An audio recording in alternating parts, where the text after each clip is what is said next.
Bienvenidos al Emprepedia Podcast de esta semana, episodio 24 y un episodio algo diferente con toda la noticia alrededor del petróleo. La noticia que ayer todo el mundo sacó de onda con este precio negativo, por eso me dio la tarea de entrevistar a dos grupos diferentes de expertos. En la primera parte entrevisté al doctor Osmar Zabaleta, decano de investigación de la Escuela de Negocios, y pues con todo su expertise sobre toda la industria energética, nos compartió todo este contexto geopolítico, político, económico, financiero de lo que sucedió el día de antier. Y en la otra parte, en la parte B, que será dividido el capítulo, tanto Jorge Cruz como Fernando Molina, que ellos realmente son unos apasionados estudiantes que están muy al pendiente y traen por ahí un proyecto que lo mencionaremos en el episodio. Son apasionados de seguir a los commodities. Explicaremos tal vez qué es el commodity, los contratos, la bolsa de derivados y todo eso. Entonces, no se pierda este capítulo y comenzamos. Bienvenidos a esta parte número 1 de un tema polémico. Justamente el día de ayer, de repente muchos como que estamos en la hora de la comida y nos llega la noticia a los celulares, los que estaban en clase, la notificación, así como a un servidor, de que de repente el precio del petróleo estaba negativo. Y para eso tengo invitado de lujo, me di a la tarea de inmediatamente recurrir a este invitado de lujo que la verdad es que creo que nunca se ha externado, pero lo admiro bastante. Y sobre todo que sé que muy bien, él es el experto, el que reparte el queso en estos temas energéticos. Muy amablemente aceptó. Tengo la fortuna de estar entrevistando al doctor Osmar Zabaleta, decano asociado de investigación en el EGAD, en la Escuela de Negocios. ¿Cómo está, Doc? ¿Cómo está? Muy bien. Muchas gracias por la invitación. Es un gusto y nada más déjame comentar que pues realmente no soy un experto en estos temas. He tenido que aprender muchas cosas, entender un poquito del sector, porque desde GADE ofrecemos una especialidad en administración energética.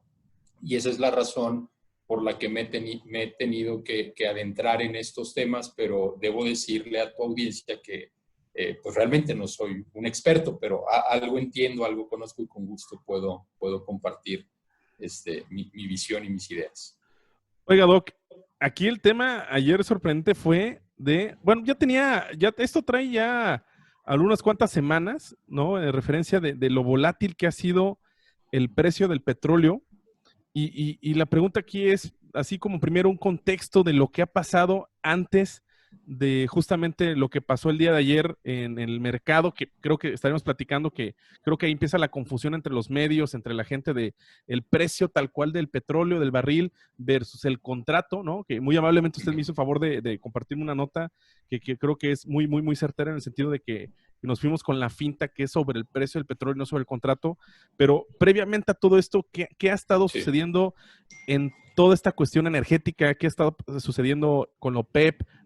¿Cómo se ha involucrado México, no sé, como preámbulo a explicar lo que sucedió? Sí, con gusto, Francisco. Pues mira, todos sabemos que... Claro que sí, con todo gusto. Pues todos sabemos que por el hecho de estar viviendo esta contingencia de salud que nos ha llevado al aislamiento social y como consecuencia de esto se ha provocado una disminución considerable en la demanda agregada a nivel mundial. Y quisiera comenzar primero en términos de lo que ocurrió en China, que fue donde en principio se empezaron a romper ciertas cadenas productivas. De alguna forma, un círculo vicioso en el sentido de que en muchas organizaciones, en muchas empresas, empezaron con estos esquemas de aislamiento y distanciamiento social que evidentemente propiciaron que en ciertos sectores, en ciertas industrias, lógicamente, las cadenas productivas empezaran a quebrarse, por un lado. Pero por otro lado, también en términos de lo que estos millones de personas dejaron de consumir, empezaron a haber otros problemas, particularmente con la demanda agregada en Wuhan y en otras regiones cercanas a China. Lamentablemente, cuando el problema se extendió, el rompimiento de las cadenas de suministro pues fue dándose en cascada, ciertamente, Entonces, en diferentes sectores, en diferentes industrias, estas cadenas se rompieron. Evidentemente, la demanda de algunos insumos, de energéticos, etcétera, como consecuencia del aislamiento, empezó a disminuir de manera considerable. Simplemente pensémoslo en términos de lo que ocurre con los carros que no se usan, los aviones que no vuelan, y en términos generales la actividad industrial que se ha venido para abajo, los sistemas productivos se han venido para abajo, y esto ha implicado en términos generales que gran parte de la oferta de petróleo, que ahorita vamos al tema de la oferta, de alguna manera esté contrapuesto con una caída en la demanda, que en este momento hablamos de una demanda agregada que ha caído de manera significativa en todo el mundo. Si a eso le sumamos todos estos problemas que hay, particularmente entre la OPEP y los rusos, la OPEP y Arabia Saudita, que evidentemente en principio los árabes empezaron a detonar una sobreproducción de petróleo, pues esto, una sobreproducción de petróleo y una caída significativa de la demanda ocasionó que los precios definitivamente se vinieran para abajo. Y esta demanda agregada que ha caído, pues en esencia obedece a todo este tema del confinamiento alrededor de lo que estamos viviendo. Que ahí opera básicamente regla, ley económica, a mayor demanda, el precio sube, ¿no? Menor oferta, el precio tiene que bajar, ¿no? Correcto. Lamentablemente aquí tenemos una combinación de las dos cosas, ¿verdad? Una sobreproducción, una sobreoferta y una caída de la demanda agregada que hace que el problema sea más agudo. Entonces, en ese sentido, lo que se intentó hacer a través de la OPEP, que hasta donde yo recuerdo nunca se había visto un pacto entre los miembros de la OPEP y los afiliados, el G20, para de manera coordinada disminuir y de manera planeada la producción, ¿no? Pues bueno, todo esto pues ya lo sabemos por lo que ocurrió particularmente con la Secretaria de Energía de México. Y creo que así, aquí está el gran sensor, ¿no? De lo que ha ocasionado toda la contingencia, ya para que impacte a ese nivel todo el tema de producción de petróleo, que todavía son las decisiones en los países, son de gran importancia. Muchos países como el nuestro vive prácticamente de la compra y venta de petróleo, ¿no? No, en ese sentido yo diría que los ingresos de México y en general la contribución que tiene en el PIB el sector energético, particularmente derivado de la exportación de petróleo, no es el principal ya en este momento. Digo, evidentemente es importante, pero yo no, digo, no es que no lo diría, es un hecho que no es el principal componente del PIB de México, pero repito, es muy, muy importante. Ahora bien, esta discusión que se da hace 2 semanas ya, si no me falla mi calendario, porque ya no sabemos ni en qué día estamos. Sí. Esto de que menciona que México no se une a este acuerdo de el OPEP más amigos o enemigos, ya no sé ni cómo decirlo, el OPEP Plus, que usted mencionaba de los países incorporados árabes, que son los que van fijando, por no decirlo en la realidad, van fijando el precio, de acuerdo a que México menciona que, ¿sabes qué? Yo no estoy de acuerdo con el corte de producción y yo voy a seguir operando sobre eso. Ese fue el primer gran momento de todo esto, de esta cadenita de sucesos después de que se fue declarada contingencia y el impacto que ha tenido, ¿no? Correcto. Como parte de la medida, como lo mencionábamos hace un momento, es algo histórico que los miembros de la OPEP más los agregados, digámoslo así, llegaron a un pacto para reducir en 10 millones de barriles la producción diaria.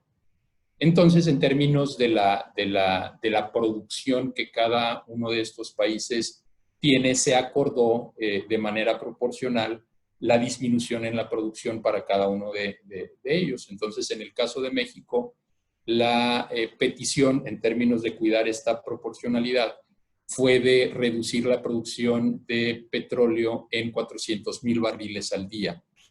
El detalle es que, y esa parte yo sí la puedo entender, el gobierno de México, en términos de la estrategia que definió el presidente desde su campaña, donde afirmaba realmente que su estrategia se daría no tanto en la exportación de crudo, sino más bien que se estaría haciendo un énfasis importante en temas de refinación a través de la modernización de las 6 refinerías que actualmente son 6 o 7, no recuerdo, que existen en México, más la construcción de la refinería de Dos Bocas. Eso lo dejamos de lado por el momento, y si nos centramos particularmente en la modernización del sistema o de la infraestructura de refinación que actualmente existe en México, pues tendría sentido pensar que de alguna forma hubiera cierta oposición a disminuir la producción, porque la apuesta está en la refinación y lograr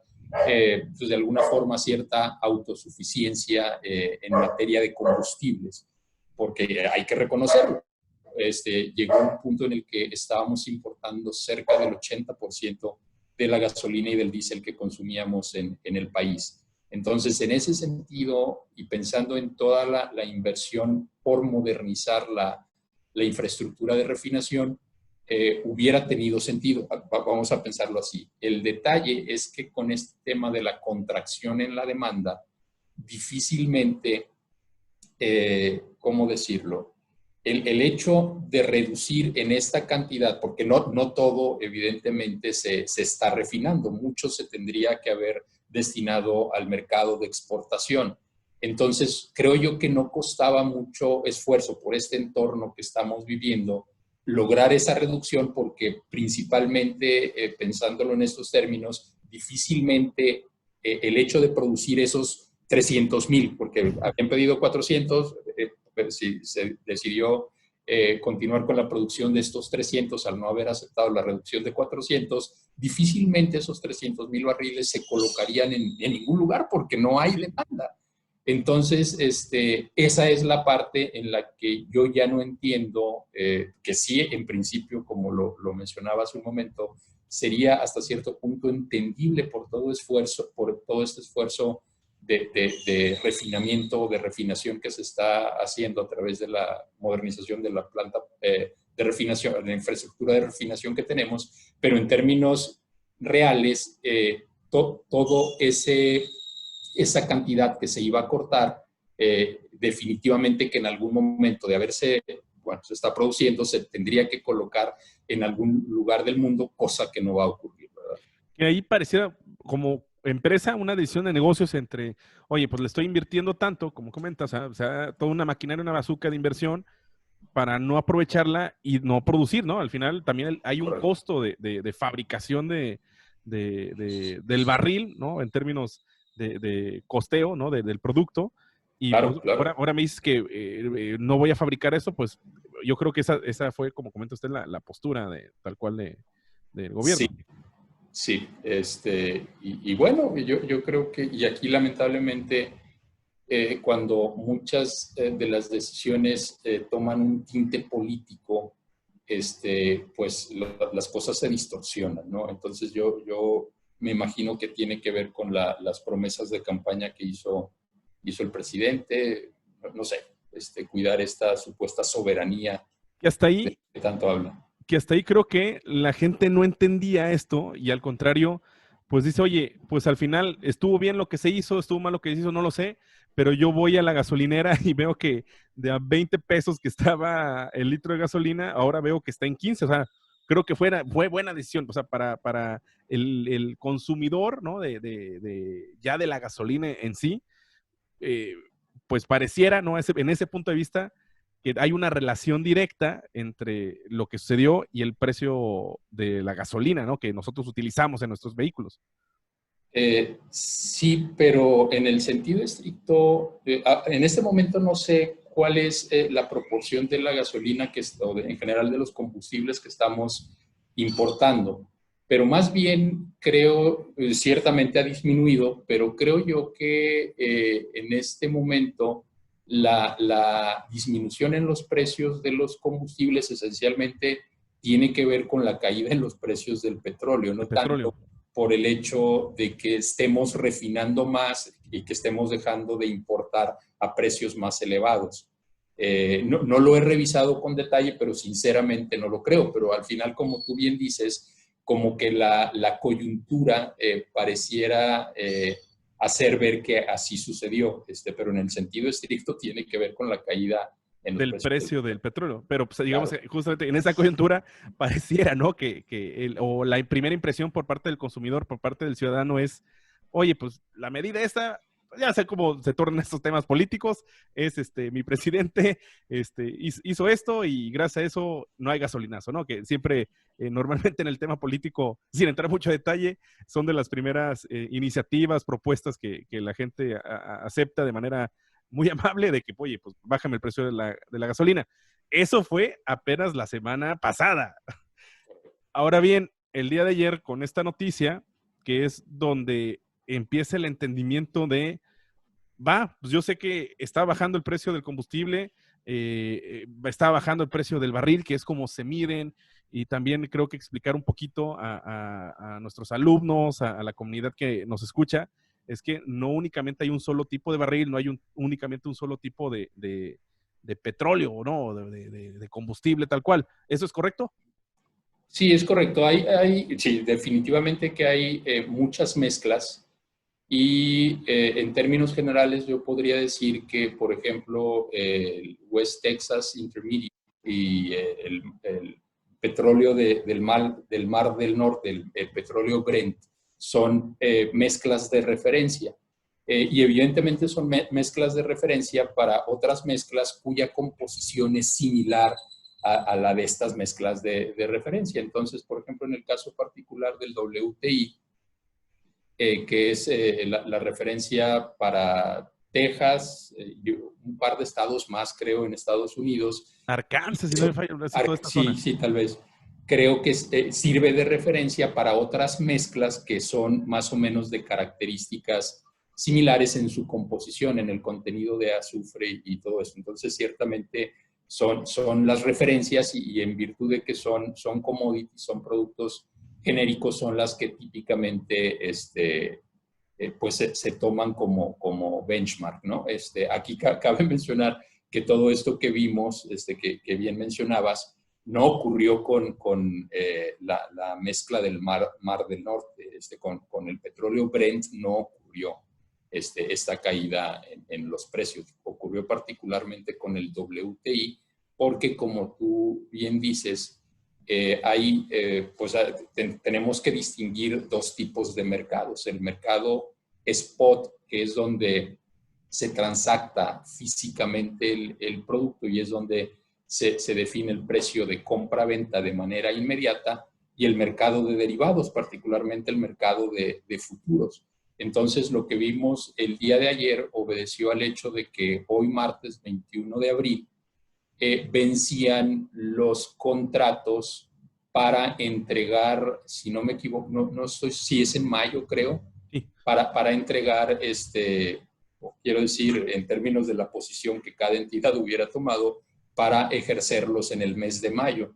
Entonces, en ese sentido, por lo que ya hemos comentado, la caída en la demanda agregada y una sobreproducción de petróleo, que entre paréntesis no lo mencionamos, todo esto que se pactó en la OPEP y pues los demás, pues digamos, los demás países, entrará en vigor, si no me equivoco, en mayo. En mayo, ¿no? Entonces, en mayo, exacto. Entonces todavía no alcanzamos a ver esta caída en la producción y no hay pues todavía, digamos, un impacto alrededor del precio. Bueno, entonces como consecuencia de la caída en la demanda y de la sobreproducción, los sistemas de almacenamiento, particularmente en Estados Unidos, y que, bueno, el gobierno salió ahí a comprar para su reserva estratégica para tratar de mitigar esto, pues no se dan abasto. Aun y cuando en Estados Unidos la infraestructura de almacenamiento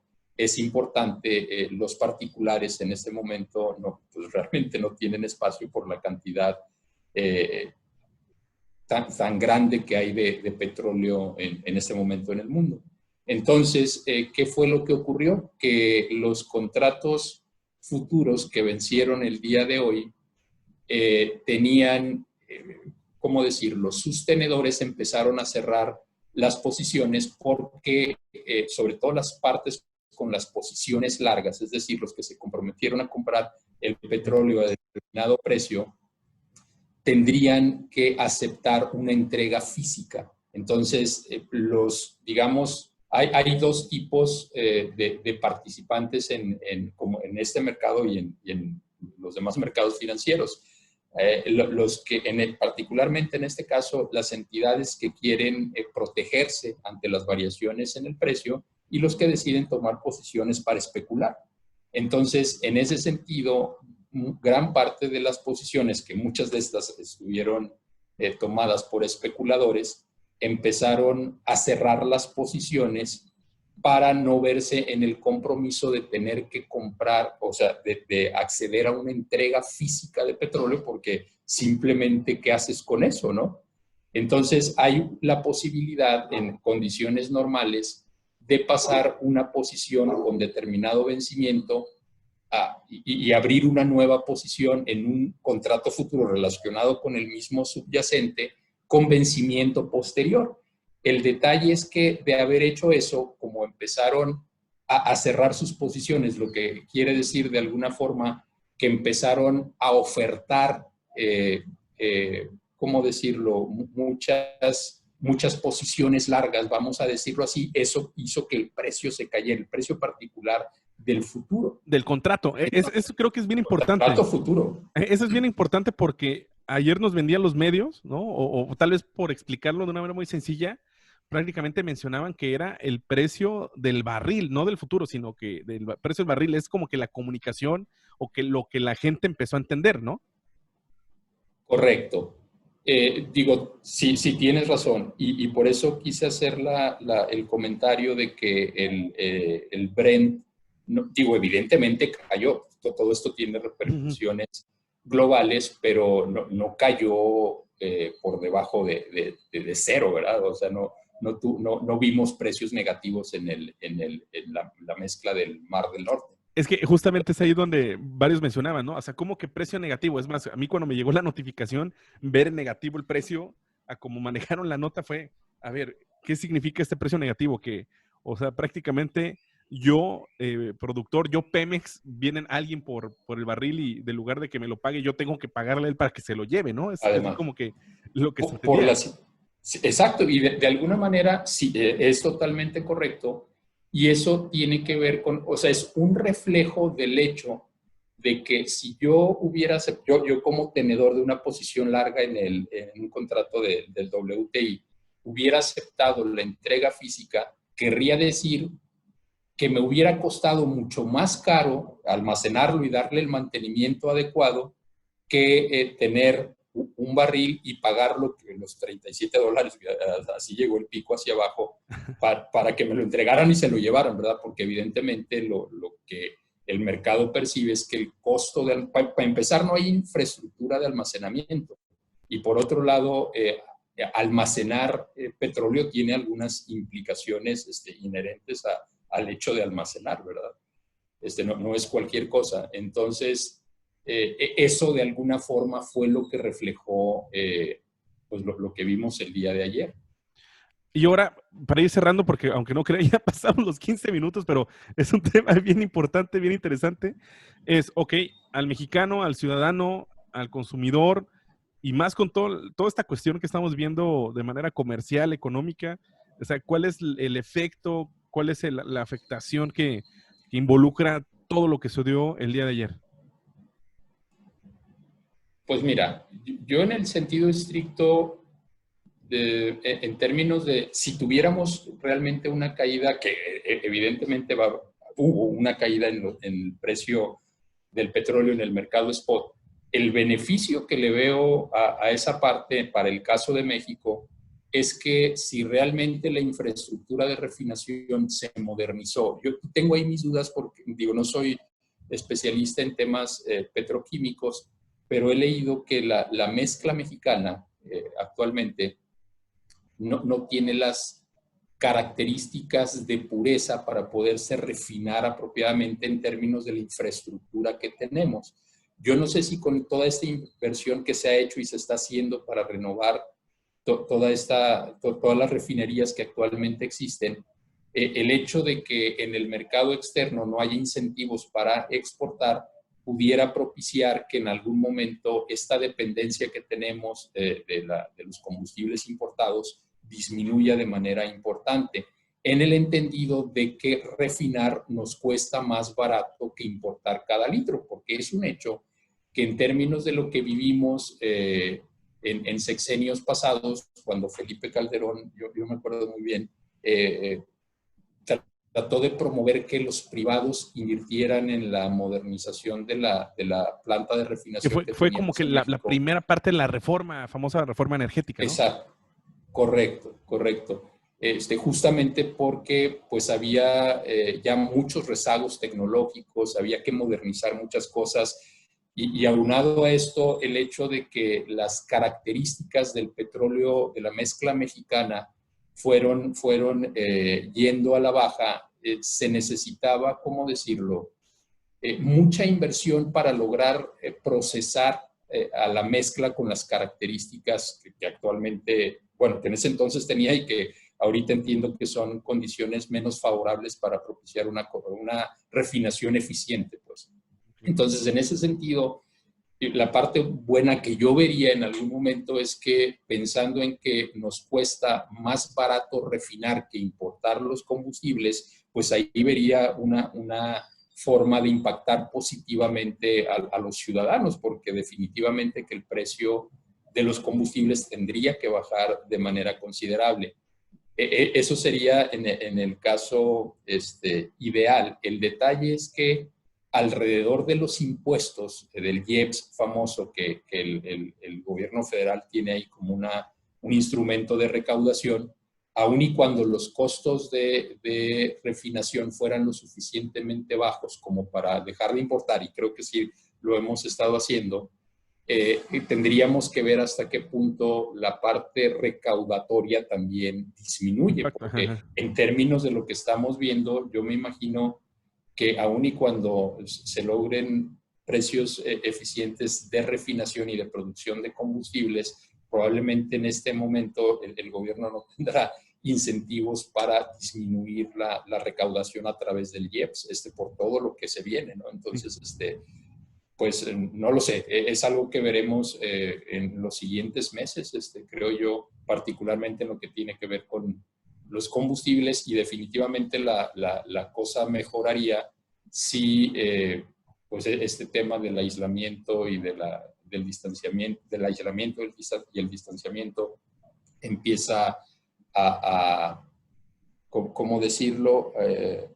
A eliminarse o empezamos realmente con la reactivación económica, aunque fuera de manera gradual, que junto con lo que va a ocurrir con la disminución, creo ya van a 20 millones de barriles al día en mayo, junio, y una posible reactivación económica pudiera de alguna manera pues conducirnos o regresarnos un poquito a pues no quiero decir a la normalidad, pero a ver mejores cosas de las que estamos viendo. Es que prácticamente fue un parón así de la nada, así es como ir a 120 y de repente frenar de trancazo lo que sucedió en todo, ¿no? Correcto, sí, sí, sí. Fue algo que si bien nosotros vimos con mucha antelación, no creímos que nos fuera a impactar de la forma en que nos está impactando. Lo vimos como que muy lejano, dijimos a lo mejor algo llegará, pero no con esta magnitud, ¿verdad? Como comentó al inicio, ¿no? Toda la cuestión de la cadena de suministro y después Sí. de ahí toda la cadena de valor que generan las empresas, pues uno de donde empieza por la parte logística y es donde ahí se ocupa mucho combustible. Correcto. Y en ese sentido, pues bueno, qué bueno que estás tocando estos temas con tus estudiantes, porque digo, en la medida de lo posible, creo yo que tenemos la obligación como institución educativa en todos los niveles, los profesores que hacen investigación, los profesores que hacen consultoría, los mismos estudiantes, de contribuir desde nuestros ámbitos de influencia a tratar de detonar estas alternativas de solución, Francisco, que pudieran contribuir a mitigar el impacto que vamos a tener después de que esto de la pandemia pase, ¿verdad? No sé, hay que pensar en hacer ensayos, no sé, tratar de, en términos de la naturaleza de los cursos que estemos ofreciendo, propiciar que los estudiantes pues echen a volar su imaginación y empiecen a encontrar pues alternativas de solución completa, pero sí que ayuden a mitigar el impacto tan fuerte que vamos a tener sin duda alguna. Doc, por último, y no le quiero dejar más trabajo, pero si alguien, algún alumno está interesado en el tema, si de repente tiene ahí una idea de así muy, muy innovadora en cuanto a energías, ¿algún correo de contacto en el cual lo puedan buscar? Con todo gusto, Francisco. O Zabaleta, con Z y V, o zabaleta@tec.mx. Mi nombre es Osmar Zabaleta. Muchas gracias, Doc. En serio, agradecido totalmente con este tiempo. No, a tus órdenes, mi querido Francisco, cuando se requiera, ya sabes. Muchas gracias. Cuídate mucho, te mando un abrazo.